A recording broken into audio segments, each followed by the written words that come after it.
One day I walked into a bookstore. I was not there to find anything religious. At this point, I considered myself agnostic, and I thought that that's how it would always be.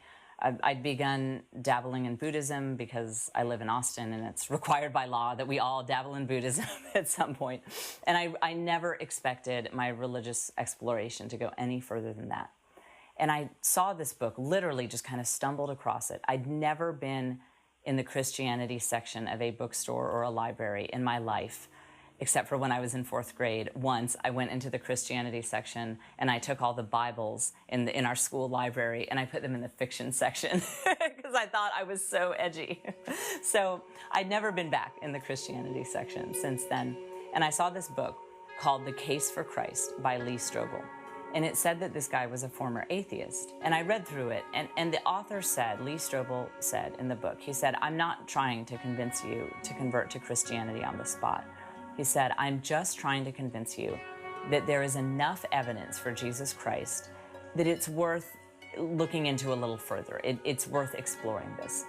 And at the time, I didn't think the book was perfect, but there were a few things that I thought were interesting. For example, he makes the case that you have this kind of lower class guy come from a lower class region. He's executed along with thousands of other people that year. And yet you see all of these Jews willing to give up these religious and social institutions that they had held onto for thousands of years through unspeakable persecution. And then it spreads like wildfire throughout the globe, despite the fact that not only was there not a worldly payoff to converting to Christianity at that time, it often meant persecution or even death, not just for you, but for your family if you converted to Christianity.